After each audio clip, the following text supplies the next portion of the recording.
Hello, Mark Humphrey here for Claymore Drums. This is the fourth video in a series of 5 videos that I'm doing featuring the Mass Band 4/4 drum scores. Today we're going to be looking at the fourth part, the first measure.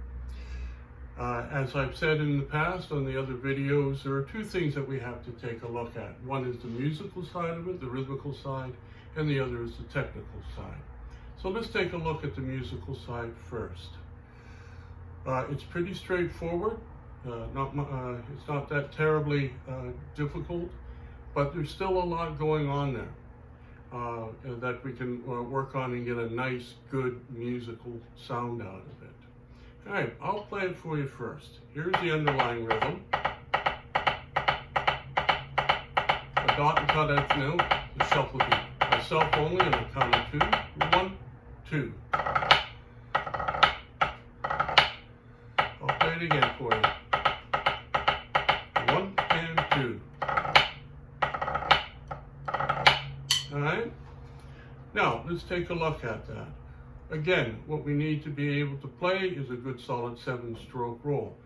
What was also in here as well is playing the dot and cut. As we said in the third part, we're trying to create musical tension in the score by holding that dot and cut to the umpteenth degree. Again, remember, your ears lie to you.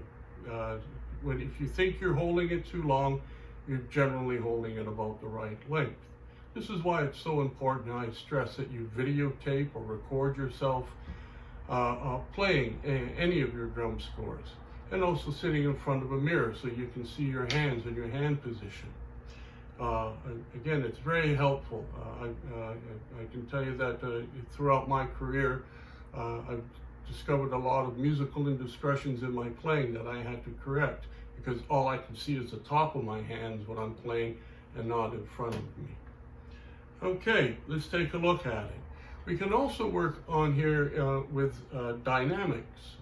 We've got basic 3 rolls, 3 7-stroke rolls that we can play around with. Remember, the 3 things that we can control in our drumming is loud and soft, fast and slow, and playing on the right hand or the left hand. So here we can get a nice, more texture sound going here, give it a little bit more interest, plus with the musical tension on it. There's a lot going on. So the way I generally play it, and it's just my personal opinion on how it should be played, you might want to take a look at it in some other different ways, but I always lay heavy on the first roll for a 7-stroke roll, light on the second roll, and medium on the third roll. So I get some sort of up and down feeling in it. And how do you play louder on it? Rolls aren't played with strength, they're played with power. You don't want to go in there and crash, bang, and wallop through them. You want to be able to get a nice power out of them. And the power is the thing that really kind of increases the volume in it. So you want to come in and go,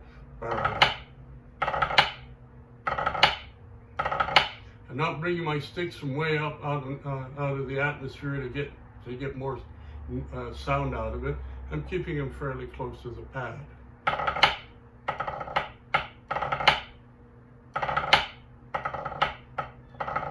All right, it's one of those movements that it's kind of like trying to describe dry land with fish.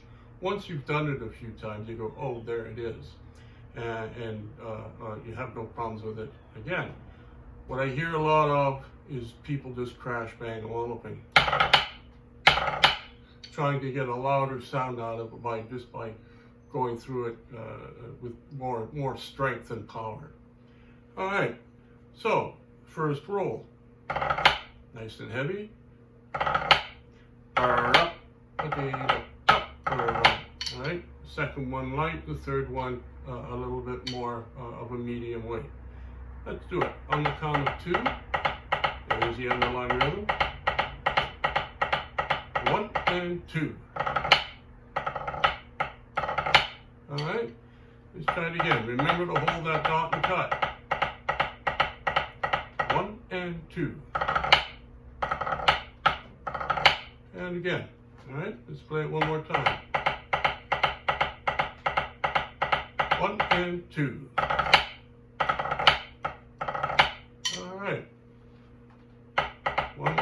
for good luck. Ready? On the count of 2. 1 and 2. All right. So that's the musical side of it. Again, you can play around with the weight of the rolls and what have you that you feel you like better, or that works better for you or your drum corps.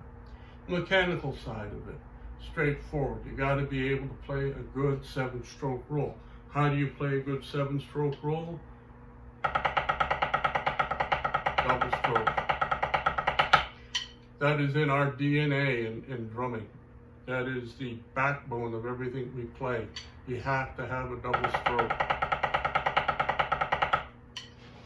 Something as simple as a paradiddle. Paradiddle. You gotta have a double stroke. Paradiddle. All right? So that is the mechanical part of it. We've gone through this in the other videos about how to play it. 7-stroke roll. Triple lip tap. Triple lip tap. Triple lip hand to hand. Triple lip tap. Take the triplet, double it. 1, 2, 3, 4, 5, 6, 7. 1, 2, 3, 4, 5, 6, 7.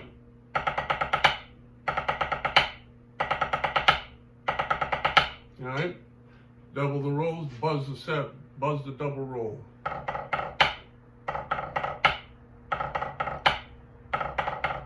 Equal sound, equal weight.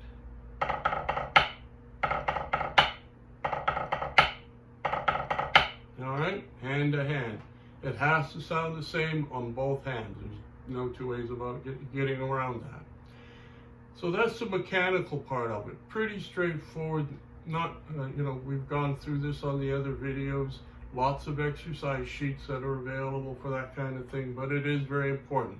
But coming back to the main point, being able to play a good double stroke. All right, now for the simplified version of that. On the YouTube, I have my simplified versions of the mass band scores. It's simplified version mass band drum scores, and then the time signature. No great surprise, there is no simplified version for this particular measure. It's pretty straightforward. You should be able to play a 7-stroke roll at this point in your playing career.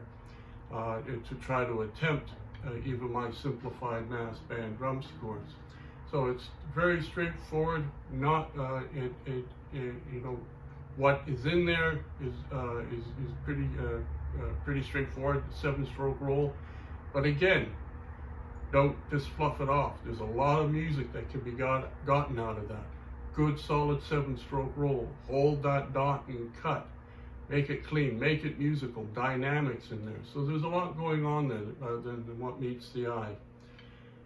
All right, if you have any questions, or if you want hard copies of, if you like what you see of my simplified mass band drum scores and you want copies of them, please drop me an email and I'll send them off to you. If you have any questions, hopefully I can answer them for you. And just drop them to me and I'll get back to you. If nothing else, thank you very much, and I hope to see you around the game sometime.